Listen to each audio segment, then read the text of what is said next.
ఈ మధ్య కాలంలోనే వైఎస్ఆర్ కాంగ్రెస్ పార్టీ అధ్యక్షులు శ్రీ జగన్మోహన్ రెడ్డి గారు అదేవిధంగా పలువురు వైఎస్ఆర్ కాంగ్రెస్ పార్టీ పార్లమెంట్ సభ్యులు ఢిల్లీలో కేంద్ర ప్రభుత్వానికి సంబంధించిన వివిధ మంత్రుల దగ్గరికి పోయి ఈ మధ్య కాలంలో ఆంధ్రప్రదేశ్ రాష్ట్రంలో క్యాబినెట్ విస్తరణలో భాగంగా వైఎస్ఆర్ కాంగ్రెస్ పార్టీ నుంచి డిఫెక్ట్ అయిన ఎమ్మెల్యేలను మంత్రులుగా ప్రమాణ స్వీకారం చేపించడం మీద రిప్రజెంటేషన్ ఇవ్వడం జరిగింది. ఇది రాజ్యాంగానికి విరుద్ధము. 10వ షెడ్యూల్ ఏదైతే ఉందో చాలా ఖచ్చితంగా క్లియర్గా పద్ధతులు చెప్తున్నా కూడా ఆ చట్టాన్ని ఉల్లంఘించి ఈ విధంగా మరి ముఖ్యమంత్రి గారి రికమెండేషన్ మేరకు గవర్నర్ గారు ప్రమాణ స్వీకారం చేపించడం చాలా తప్పు, పొరపాటు. భావితరాలకు రాబోయే కాలంలో ఇది చాలా మరి ఎంతో బ్యాడ్ ప్రెసిడెన్స్ అనేది సెట్ అవుతుందని రిప్రజెంట్ చేయడం జరిగింది.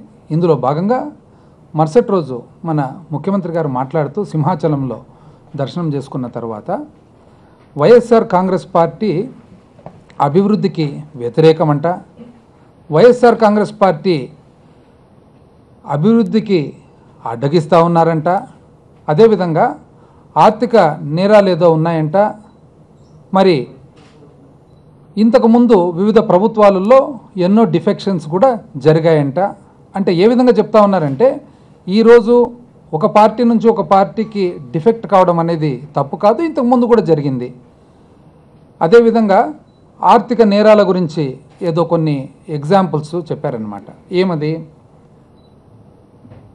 ఒకటి, అయ్యా ముఖ్యమంత్రి గారు, ఈరోజు మేము చెప్తా ఉన్నాము, ఒక ఫేమస్ చాలా పాపులర్ ఫ్రెంచ్ ఎంపరర్ ఉన్నమాట, ఫ్రాన్స్ దేశానికి సంబంధించిన ఎంపరర్, ప్రపంచ చరిత్రలో ఒక చాలా ప్రసిద్ధిగాంచిన ఎంపరర్ నెపోలియన్ బొనపార్టీ అనేసి. ఆయన దాదాపు 1769 నుంచి 1821 సంవత్సరంలో పరిపాలించాడు ఫ్రాన్స్ను. ఆయన ఏమని చెప్పినారంటే ఒక ఫేమస్ కోర్టు, ఎప్పుడైనా కానీ ఒక ఎనిమి ఏదైనా కానీ తప్పులు చేసేటప్పుడు ఆ తప్పును ఆపాల్సిన అవసరం లేదు, కానివ్వండి, చేయనియండి అని చెప్పేసి. ఈరోజు మీరు ఎన్ని తప్పులు చేస్తూ ఉన్నారు మీ పరిపాలనలో అనేది గమనిస్తూనే ఉన్నాం. కాకపోతే ఇది ప్రజాస్వామ్యం కాబట్టి ప్రజాస్వామ్యంలో ప్రతిపక్ష పార్టీగా ఏదైతే అవినీతిని కానీ అసమర్థన పాలనాన్ని మరి వ్యతిరేకించడము, అడ్డగించడము, మార్చేదానికి ప్రయత్నం చేయడం అనేది అది ఫార్చునేట్గానో అన్ఫార్చునేట్గానో ప్రతిపక్ష పార్టీగా ఇది మా విధి, ఇది మా కర్తవ్యము. ప్రతిపక్ష పార్టీగా, అదిగాక ఏకైక ప్రతిపక్ష పార్టీగా ఇది మాకు సంక్రమించిన బాధ్యత అని చెప్పి వినయంగా తెలియజేస్తూ ఉన్నాం. దాన్ని అంతా కూడా మీరు అడ్డగిస్తూ ఉన్నారు, ఇది చేస్తూ ఉన్నారు, అది చేస్తూ ఉన్నారు అని చెప్తే అది చాలా పొరపాటుది ఆ విధంగా భావించడము. మీరు ఈరోజు చెప్తా ఉన్నారు కలకత్తాలో ఏదో సూట్ కేస్ కంపెనీలు ఉన్నాయి, ఆ సూట్ కేస్ కంపెనీలలో మరి మా అధ్యక్షుల వారికి సంబంధించిన ఏదో 1400 కోట్లది ఏదో కంపెనీలు ఉన్నాయి. ఎందుకండి ఇవన్నీ చెప్తారు? మీరు ఈ రోజుకి క్లియర్గా ఎక్కడన్నా కానీ రుజువు చేయగలుగుతారా? మీరు ఎక్కడన్నా కానీ 1400 కోట్లు మా అధ్యక్షుల వారికి సంబంధించినదనేసి. ఇంతకుముందు కూడా వాలంటరీ డిస్క్లోజర్ ఆఫ్ మనీ ఒక 3 నెలల క్రితము డిమానిటైజేషన్ ముందర జరిగినప్పుడు హైదరాబాద్కు సంబంధించిన ఎవరో 13,000 కోట్లు డిక్లేర్ చేస్తే అది జగన్మోహన్ రెడ్డి గారు డిక్లేర్ చేసినట్లు, జగన్మోహన్ రెడ్డి గారే చెప్పినట్లు, మీకు ఎలాగో తెలిసినట్లు మీరేదో ఎంత కన్విక్షన్తో ఏమండి ఇది విధంగా చేయొచ్చునా, ఈ విధంగా ఈ డబ్బులు ఒకరి చేతులు లేకపోతే రాజకీయం ఏమవుతుంది, ఏదేదో మాట్లాడతారు. తీరా చూస్తే ఏమండి, central board of direct taxes ఒక పక్క క్లియర్గా చెప్తా ఉన్నారు. ఏమని? ఎక్కడే కానీ డిక్లరేషన్ అనేది ఎవరికి తెలియదు, ఎక్కడే కానీ ఏ ప్రాంతం నుంచి వచ్చిందో ఎవరికి తెలియదు, ఏ ఇన్ఫర్మేషన్ వచ్చినా కూడా ఫాల్స్ అని. తీరా ఫైనల్గా పేమెంట్ డేట్ వచ్చేటప్పటికి ఏమని తెలియదండి, ఒక fraud star by name Lakshmanarao అనే ఆయన హైదరాబాద్ నుంచి డిక్లేర్ చేసినారని చెప్పిన మాట వాస్తవమా కాదా? మీరు ఒక అంత బాధ్యత గల పదవి, ముఖ్యమంత్రి పదవిలో కూర్చొని ఈ విధంగా ఏది వస్తే అది ఊరికే బురద జల్లడం, ఊరికే అందరి మీద బురద జల్లడం ఇది సమంజసం కాదని చెప్పి మరి వెరీ క్లియర్గా తెలియజేస్తూ ఉన్నాం. అదేవిధంగా డిఫెక్షన్స్ గురించి ఇంతకుముందు రాజశేఖర రెడ్డి గారి పాలనలో డిఫెక్షన్స్ జరగలేదా? ఇంతకుముందు రాజశేఖర రెడ్డి గారు ముఖ్యమంత్రిగా ఉన్నప్పుడు మీ పార్టీ నుంచి ఒకరో ఇద్దరు ఎవరన్నా మీ మీద అసమ్మతి ఉంటే వాళ్ళు ఆ అసమ్మతి ఒక వ్యక్తులుగా ఉండిపోయినారు, కానీ ఏ రోజు కూడా వాళ్ళు వచ్చి ఏ ముఖ్యమంత్రి గారి దగ్గర కండువాలు కప్పుకొని వాళ్ళు ఏదో మేము చేరిపోయినాం కాంగ్రెస్ పార్టీలని ఎక్కడా చెప్పలేదండి. ఇంతకుముందు రాజశేఖర రెడ్డి గారు ఎక్కడ వీళ్ళందరినీ ఎక్కడ కూడా మంత్రులుగా స్వేరింగ్ చేయలేదండి. మరి ఈరోజు మీరు 21 మందిని డిఫెక్షన్స్ను తీసుకొని డిఫెక్టర్లకు మీరు అకామిడేట్ చేస్తూ కండువాలు కప్పుతూ ప్రతిరోజు అసలు పేపర్లో టీవీలో ఎక్కుతూ వాళ్ళల్లో కొంతమందిని మంత్రులుగా కూడా చేస్తూ మరి మీరేనండి మాట్లాడేది? ఈరోజు మీరు చెప్తారు నా అంత అనుభవం ఎవరికి లేదని. అసలు నేనంటే నిప్పు లాంటి మనిషిని అని. మరి నిప్పు లాంటి మనిషి మీరు చేసేదేనా అండి? మీరు చేసే పనేనా ఇది? మీ అనుభవానికి ఇది తగునా అండి? అసలు మీకు 2014లో ఈ రాష్ట్రంలో మీకు వచ్చిన సంఖ్యాబలం ఎంత ఉందండి? మీకు వెరీ క్లియర్ మెజారిటీ ఉంది. ఎంత ఉంది?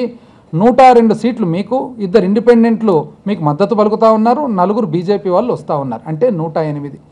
67 మంది వైఎస్ఆర్ కాంగ్రెస్ పార్టీ ఎమ్మెల్యేలు ఉండగా మీరు 108 మంది మీకు మరి మీ సంఖ్యాబలం ఉండగా 21 మందితో మీకు అవసరం ఉందండి వేరే పార్టీల నుంచి తీసుకోవడం? అసలు అవసరమే లేనప్పుడు ఎందుకు తీసుకున్నట్లు మీరు? అంటే మీరు మీ అపారమైన మరి అనుభవంతో మీ రాజకీయ చతురతతో మీరు ఫైనల్గా ఏం సాధించారంటే మెజారిటీ ప్రభుత్వాన్ని కాస్త ఇప్పుడు సంకీర్ణ ప్రభుత్వం చేసినారనమాట. అందరు మామూలుగా సంకీర్ణ ప్రభుత్వం ద్వారా మెజారిటీ ప్రభుత్వం సాధించాలని చూస్తారు. మీరు మెజారిటీ ప్రభుత్వం నుంచి సంకీర్ణ ప్రభుత్వం చేశారు. ఎందుకు? ఈరోజు మీకు 2 బీజేపీ మంత్రులు, 4 వైఎస్ఆర్సీపీ మంత్రులు కూడా ఉన్నారు కాబట్టి. మరి ఇది ఎవరన్నా నిజం చెప్తే అసలు చూస్తే ఆశ్చర్యపోతారనమాట. ఈ విధంగా కూడా రాజకీయాలు ఉంటాయనేసి, పైగా అభివృద్ధిని అడ్డుకుంటా ఉండారనేసి. ఎవరు అడ్డుకుంటున్నారు సార్? మీరేదో కొద్దిగా కన్ఫ్యూజ్ అవుతున్నట్లున్నారు. మాకైతే బాగా ఖచ్చితంగా చూస్తే చాలా కన్ఫ్యూజన్లో ఉన్నట్లున్నారు.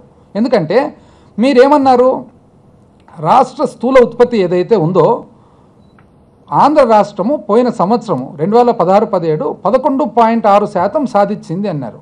అంటే భారతదేశ స్థూల ఉత్పత్తి పెరుగుదల 7.1% సాధిస్తే మీరు 11.6% సాధించామని చెప్పి గర్వంగా గొప్పగా చెప్పుకుంటున్నారు. ఒక పక్క ఎకానమిస్ట్ అందరూ కూడా ప్రపంచ స్థూల ఉత్పత్తి పెరుగుదల 3% ఉంటే, అంత గొప్ప చైనా దేశం పెరుగుదల 6% ఉంటే, భారతదేశం చైనా కంటే కూడా కొద్దిగా ఎక్కువ సాధించారా అని క్వశ్చన్ మార్కుతో ప్రపంచవ్యాప్తంగా అందరూ మరి ఎకానమిస్ట్ అందరూ మరి వాళ్ళు చెప్తా ఉంటే మీరు మాత్రం డైరెక్ట్గా 12%, 11.6%కి వెళ్ళిపోయినారనమాట. ఇంకేమి సాధించినారు కదా ప్రపంచంలో, మీరే టాప్. ఎవరు అడ్డం వచ్చినారు ఇప్పుడు? మేము ఆ రోజు ఏం అడిగినాము సార్, మీరు చెప్పే సంఖ్య, మీరు చెప్పే ఏదైతే ఫిగర్స్ ఉన్నాయో ఇవి తప్పు, మాకు టాలీ కావడం లేదు. ఎందుకు టాలీ కావడం లేదంటే కేంద్రానికి 7% ఏదైతే కేంద్రం మేము స్థూల ఉత్పత్తి పెరుగుదల చూపించినారో దానికి కేంద్రము 24% వాళ్ళ పన్ను పెరుగుదల, నాన్ ట్యాక్స్ రెవెన్యూ పెరుగుదల చూపిస్తున్నారు. మీరు 12% ఏదైతే చూపిస్తున్నారో 11.6, 12% చూపిస్తున్నారో మీకు 8% కూడా కనపడడం లేదు. స్థూల ఉత్పత్తి పెరగడం ఏమి, బ్రహ్మాండమైన అగ్రికల్చర్ ఏమి, వ్యవసాయం బ్రహ్మాండమైన పరిశ్రమ ఏమి, బ్రహ్మాండమైన సర్వీసెస్ ఏమి, పన్ను రాకపోవడం ఏమనేది మేము క్వశ్చన్ చేసినాం. మీరేమన్నా ఆపినారా? లేదు కదా. లక్షణంగా మీ కొద్ది మీరు చేసుకున్నారు. ఎక్కడో ఆపినారు ప్రతిపక్షం అంటే ఎక్కడ ఆపగలిగినాం మేము? మీరు చెప్పేది మీరు టెంపరీ డెవలప్మెంట్, ఎక్కడన్నా చూడండి టెంపరీ అభివృద్ధి. అసలు లాస్ట్ ఏ స్టేజ్కి వచ్చిందంటే పక్కన ఎక్కడన్నా చూస్తే అన్ని చోట్ల కూడా రాష్ట్రంలో టీడీపీ అంటే టెంపరీ డెవలప్మెంట్ పార్టీ అని అనిపించుకునే స్థాయికి మీరు తెచ్చినారు. ఎందుకు? ఈ గత 3 సంవత్సరాలు ఏమండి మీరు సాధించిండేది? మీ ఫ్లాగ్షిప్ ప్రోగ్రామ్స్ రాజధాని, వెలగపూడి ఏమిటిదండి? 6 బిల్డింగులు అంటే ఇది టెంపరీ తాత్కాలికం.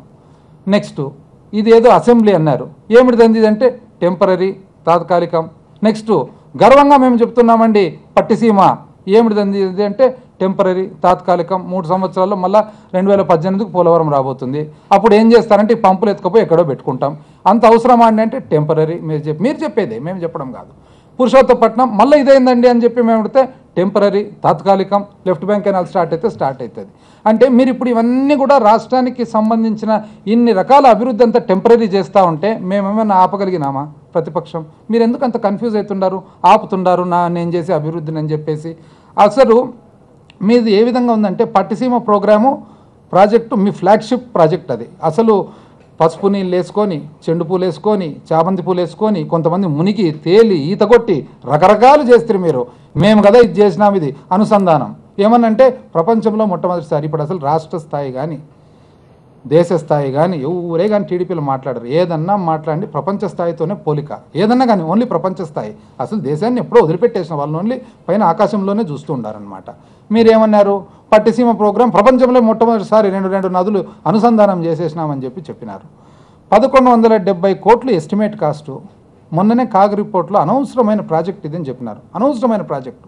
దానికి మీరు 1170 కోట్లు ఎస్టిమేట్ ధర పెట్టుకొని మీరు 1670 కోట్లకు పెంచినారు. అంటే డైరెక్ట్ 500 కోట్లు. 1170 అనవసరం అంటే 1170ని కాస్త 1670 చేసి 500 కోట్లు. ఎక్కడికి పోయినాయి డబ్బులు? ప్రజల్ని ఎవరిని అడిగినా చెప్తారు ఎక్కడికి పోయినాయి ఈ డబ్బులు అని చెప్పేసి. రూపాయి వస్తువు మనకై మనం అనవసరంగా దాన్ని 2 రూపాయలు చేస్తున్నామంటే ఎక్కడ పోయినట్లు బ్యాలెన్స్ రూపాయి. అందరికీ తెలుసు ఎక్కడ పోతుంది, ఎవరి జోబిల్ లేకపోతుంది అనేసి. అయినా మేమేమన్నా ఆపగలిగినామా? ఎందుకంటే మీరు అంత కన్ఫ్యూజ్ అవుతుంటారు, మేమేదో ఆపుతుంటాం మీ అభివృద్ధిని అనేసి. మళ్ళా వర్షాలు పడలే, కరువు అంటే రెయిన్ గన్స్. అసలు ముఖ్యమంత్రి గారు సెప్టెంబర్ 28, 27, 28, 27 అనంతపురం పోతాడు. ఆగస్టు 28 సెప్టెంబర్ కాదు, ఆగస్టు 28, 27 అనంతపురం పోతాడు.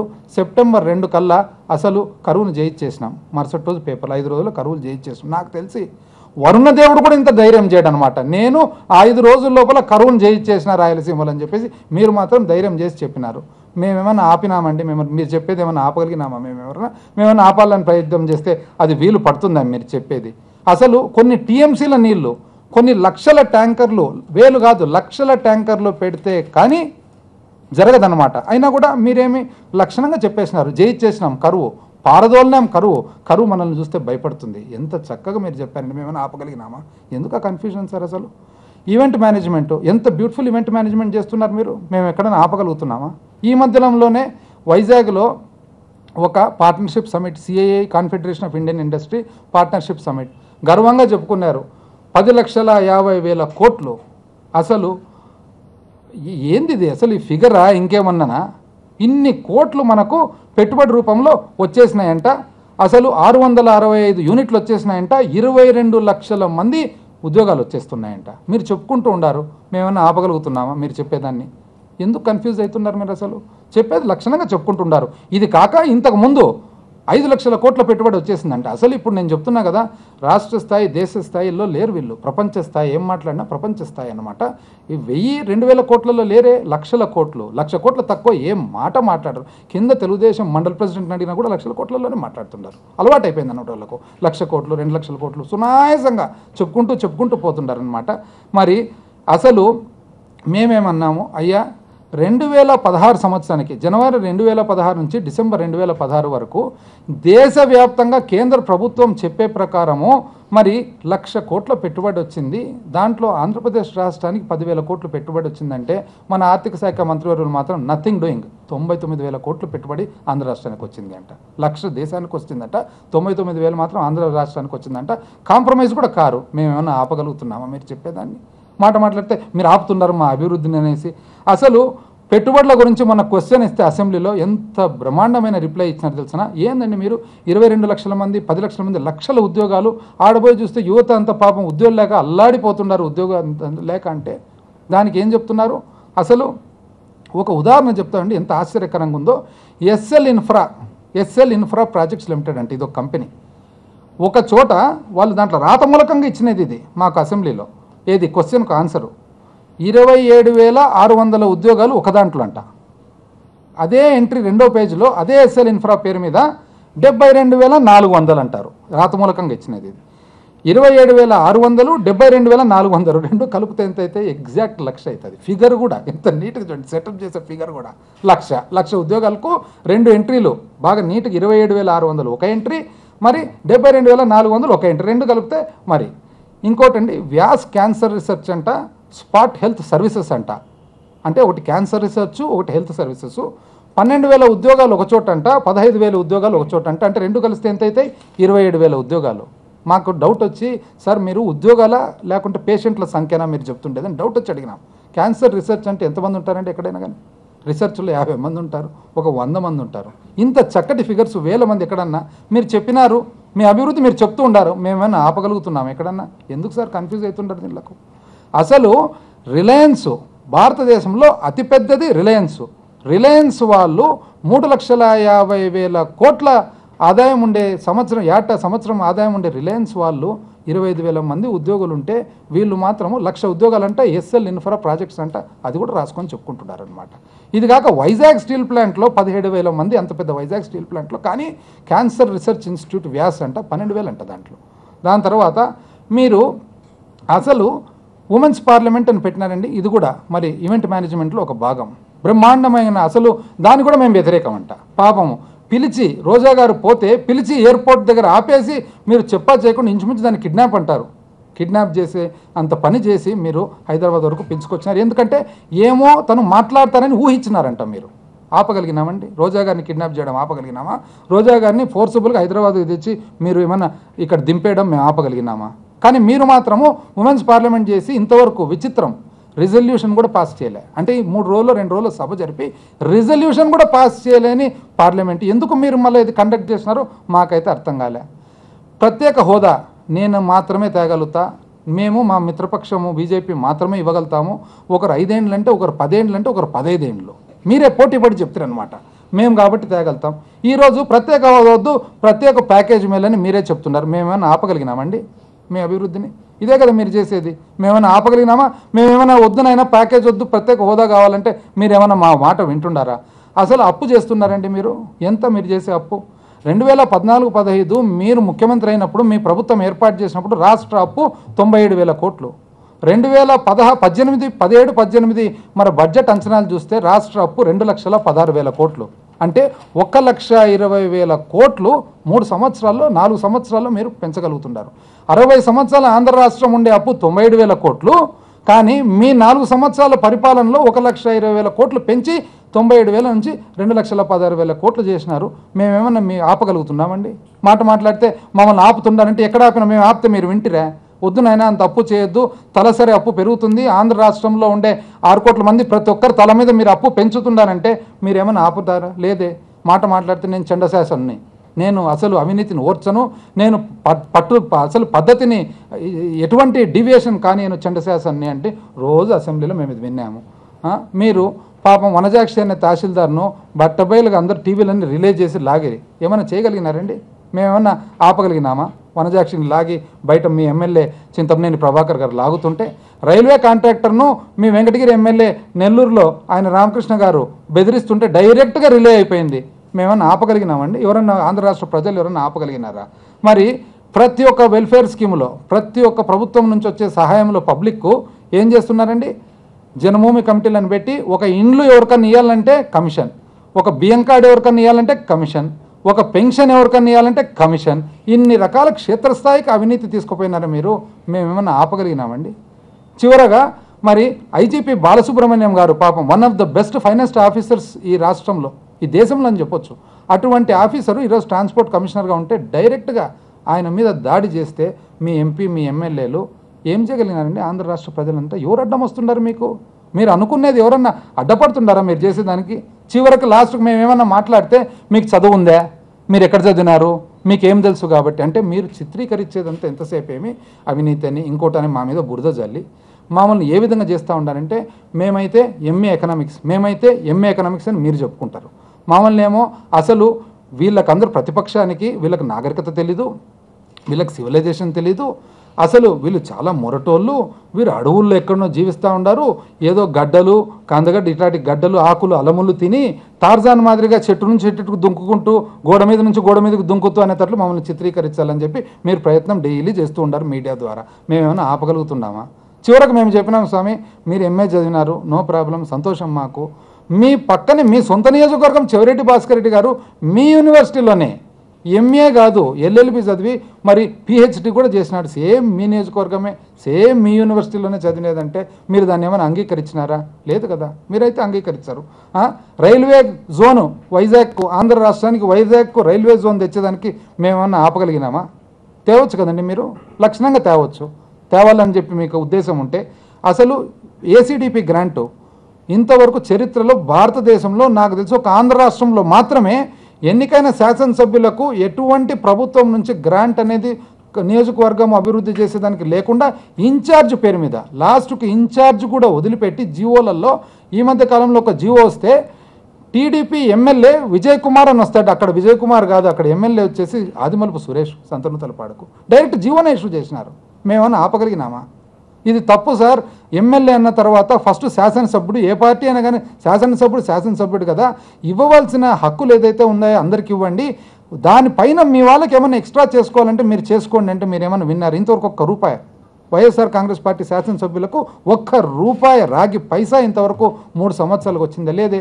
ఇన్ఛార్జీలంట, ఇంకో ఛార్జీలంట, ఇన్ఛార్జీలకు ఇంకో ఛార్జీలకు ఎమ్మెల్యేను బిరుదు మీరే కల్పిస్తున్నారు, జీవోలు ఇష్యూ చేస్తున్నారు. మేమేమన్నా ఆపగలిగినామా? రాజధాని ఎంత బ్రహ్మాండంగా అంటే రాజధాని, అసలు రాజధాని అని ప్రతి ఒక్కరికి ఆంధ్ర రాష్ట్ర ప్రజలకంతా ఒక పక్క సింగపూర్, ఒక పక్క జపాన్. మీరు ఎక్కడ మొదలుపెట్టినారు ప్రయాణం? సింగపూర్లో మొదలుపెడతారు, జపాన్కు పోతారు, కొరియాకు పోతారు, మలేషియాకు వస్తారు, అక్కడ నుంచి ఇస్తాన్బుల్కు పోతారు, అక్కడ నుంచి ఆస్థానాకు పోతారు, ఆడ నుంచి ఇంకా ఇక్కడికి వచ్చి ఫైనల్గా తెలుగు ఫిలిం ఇండస్ట్రీ రాజమౌళి గారి దగ్గరికి వస్తారు. మేమేమైనా ఆపగలుగుతామే మీ జర్నీని? లక్షణంగా తిరుగుతూ ఉంటారు కదా. ఇప్పుడు ఫైనల్గా తెలుగు ఫిలిం ఇండస్ట్రీకి వచ్చి డిజైన్ ఇవ్వండి అంటున్నారు. మేమేమన్నా ఆపుతున్నామా? మీ ఇష్ట ప్రకారం మీరు పోతున్నాం. ఎందుకు అంత కన్ఫ్యూజ్ అవుతున్నారు సార్? అంటే మీరు ఆపుతున్నారు, నన్ను ఎవరు ఆపుతున్నారు? అసలు మీరు ఫస్ట్ ముఖ్యమంత్రి అయినప్పుడు మొత్తం శ్రీకాకుళం నుంచి కర్నూలు వరకు, చిత్తూరు వరకు ఒక్కొక్క జిల్లాను ఇంచుమించు ఒక ప్యారిస్ చేస్తా, ఒక జిల్లాను లండన్ చేస్తా, ఒక జిల్లాను జర్మనీ చేస్తా. ఈ విధంగా అసలు శ్రీకాకుళంలో చూస్తే ఇంత లిస్టు, కర్నూలులో అయితే లిస్టుతో పాటు ఫస్ట్ స్వాతంత్ర దినోత్సవం రోజు జింకలకు ఒక పార్కు, కుందేలకు ఒక పార్కు, పులులకు ఒక పార్కు. ఎన్ని పార్కులు నాయన? మేమేమైనా ఆపగలిగినామా మీరు పెట్టేదాన్ని? చెప్తేనే చెప్పుకుంటూ పోతుంటారు. మీ ఇష్ట ప్రకారం మళ్ళీ బాధ మీరు ఆపుతుంటారు అని అంటారు. ఎంపీలు ఎమ్మెల్యేలను అయితే ఇంకా ప్రమాణ స్వీకారం చేయకముందే మా నంద్యాల ఎంపీని ఎత్తుకొని పోతారు మీరు. మేము రోజు బాధపడతాం, మాకు ఎమ్మెల్యేలకు ఎట్లా ఫండ్ లేదు, మా ఎంపీ అన్న ఉంటే కనీసం ఆయన ఫండ్లో అంతా అది బాయ్ ఇది బాయ్, మా నంద్యాలకు ఏది లేకుండా పోయి ఉత్త చేతులుతున్నాం. మేమన్నా ఆపగలుగుతామే?